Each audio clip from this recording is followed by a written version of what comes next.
Good afternoon, everyone, and welcome.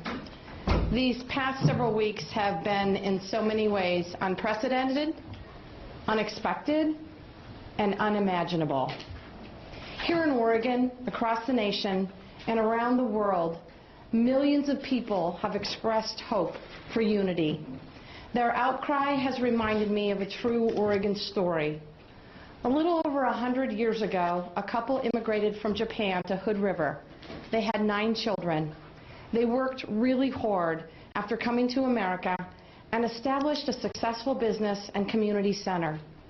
One of their sons, Minoru Usui, was the first Japanese American to graduate from the University of Oregon School of Law and the first Japanese American member of the Oregon State Bar. But Minoru and his family's life came to a very sudden halt with the bombing of Pearl Harbor. Fear swept the nation, and President Franklin Roosevelt signed an executive order requiring persons of Japanese ancestry to remain in their homes between the hours of 8 p.m. and 6 a.m. Just a little over a month after the order was signed, Minoru put his personal liberty on the line for justice. He intentionally violated the curfew by walking the streets of Portland. He was imprisoned for 9 months in solitary confinement at the Multnomah County Jail. Then he was transferred to the Minidoka Relocation Center in Idaho, where he would remain until the end of the war.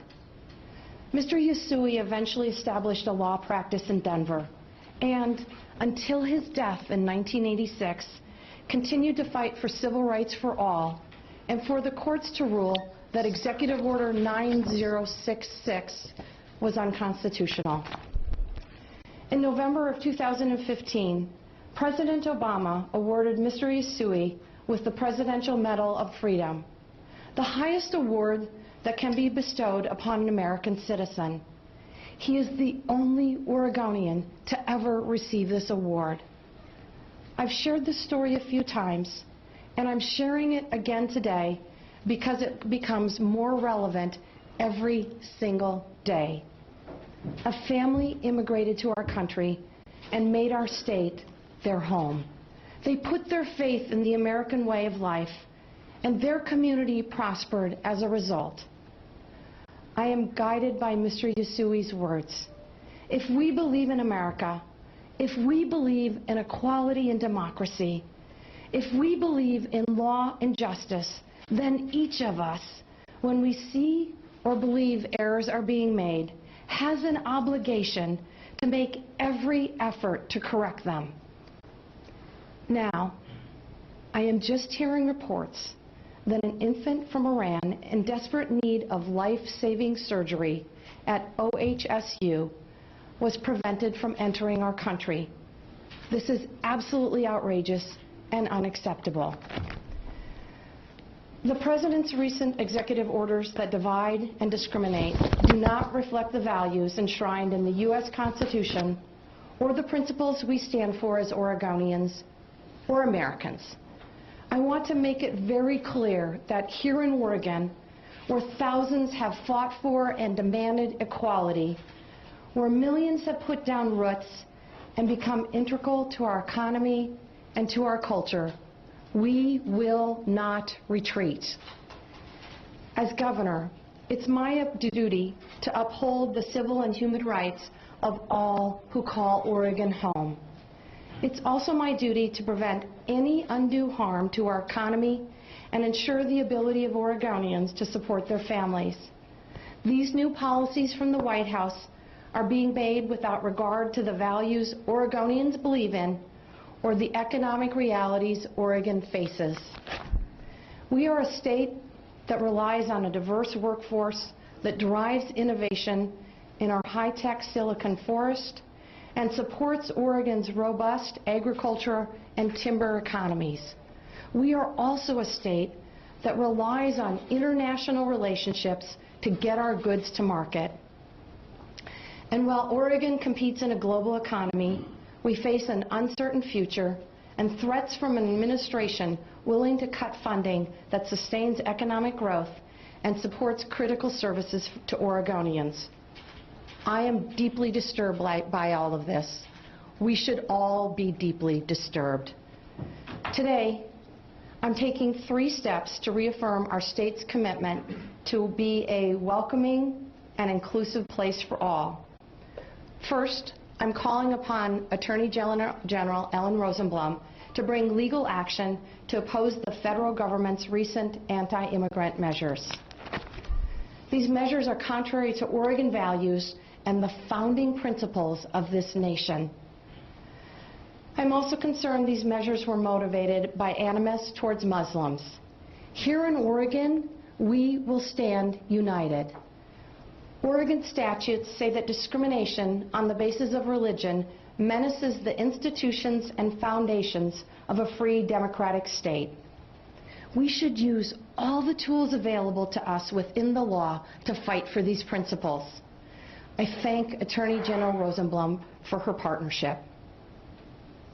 Second, I am signing an executive order that affirms our commitments to protecting all Oregonians, including immigrants and refugees, and defends our religious freedom. My executive order does several things.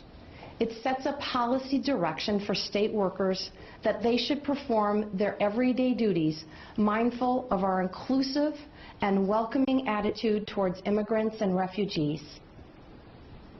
It requires that state agencies not discriminate on the basis of immigration status. It broadens our state's 30-year-old law that prohibits law enforcement agencies from treating undocumented Oregonians as criminals. Under this executive order, all state agencies, not just law enforcement, must follow this rule. And finally, it forbids state agencies from participating in the creation of a registry to identify people based on religion. We have heard threats of a Muslim registry at the federal level. I don't know how sincere these threats are, but I want to be absolutely clear. We will not participate. The third action I'm taking today is communicating my values to our state workforce. Many people in Oregon, including our state employees, are concerned for themselves, their neighbors, and their loved ones. Immigration policy falls under the authority of the federal government, and my options are limited by federal law. But today, I am taking the first steps in doing what I can as governor to stand up for what we as Oregonians believe in.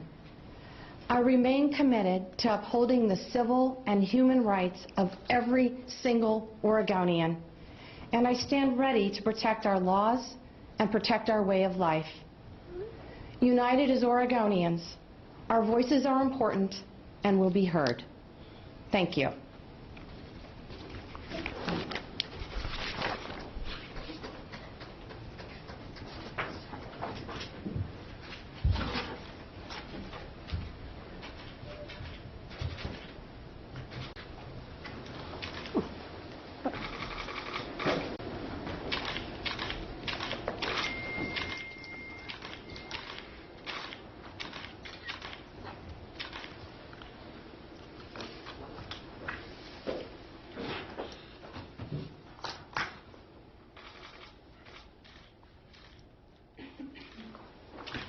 Mr. Voss, the podium is yours. Thank you, Governor. Thank you.